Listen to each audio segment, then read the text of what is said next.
I hate to say we need a defense industry because it's a rotten, terrible, ghastly system. But we do need to defend ourselves. If we believe in this system, and one of the messages of this book is that if we believe in something, it's our job to promote it. If we believe in something, it's our job to sell it. If we have an idea that we think will save humanity, it's our job to sell our asses off. I don't know if any of you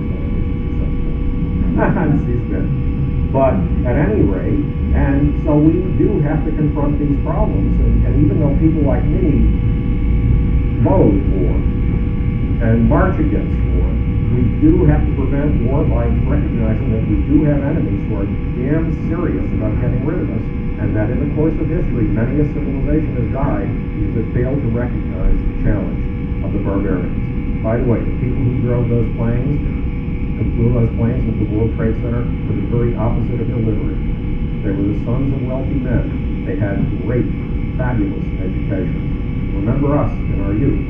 We were rebels, and we tended to be way over on the left. Well, these guys are our equivalent. And there's another thing we have to recognize.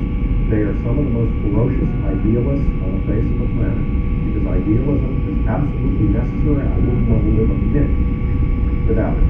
But idealism can turn us into highly destructive human beings. Last question. Hi, Howard. I just want to say, first off, your book, Lucifer Principle, lit a fire in my mind when I first read it back as an undergrad, and it led me on a really amazing intellectual journey that has has led me to actually lecture on your worldview at the Joseph Campbell Grad School in New York. Thank you. Before. I wanted to ask you about the issue of consumerism, and with regard to the maxim in ancient religions, as above, so below. It seems like, so much of what your work is concerned with is the health of the superorganism of mass consciousness. But with regards to capitalism, it seems like there comes a time when the individual holon within the collective holon is essentially flattened, disassociated from a participation in the whole, as we're seeing in the depression and recession. So it seems like the challenge of our time has to be, to some regard, how do individuals who can't participate in the capitalist system find a way to experience that fullness and aliveness, and how, at this point, does capitalism reflect for our future a realistic solution to the problem of actually actualizing full human potential? Well, my answer to that tends to be, do what you're doing. Love the one you're with, the old Crosby, Stills and Nash line, and that is absolutely make the most of anything you are doing at the moment, and the next thing will come to you. In my days of field work, I ended up in very strange territory. How in the world?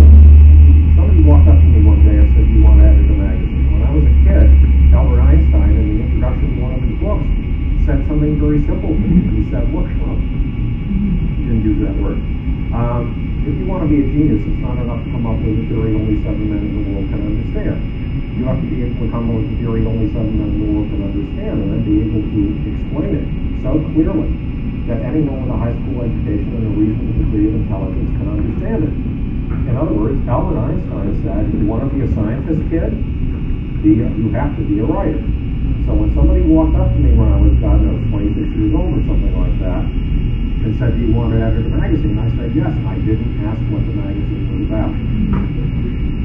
And the magazine turned out to be about this foreign music that I had never listened to, rock and roll. Well, somehow, by putting all that I am into what I was doing with that magazine, working at it 7 days a week, without vacations, and regarding it as the greatest mystery and the greatest opportunity I had ever been given in my life, it came alive to me in ways that were utterly astonishing, and it became exactly what I needed.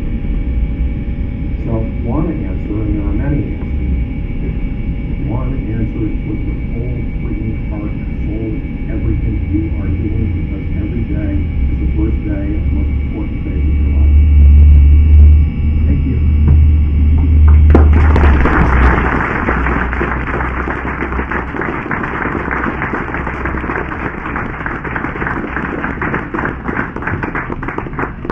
for such an inspirational, mind-expanding discussion with the foreman and how we're doing. And they'll stick around and sign copies. All of the sign copies of the book. And please visit us for more events. If you can see it on the website, strandbooks.com. And thank you all for coming here. Yes, and thank you.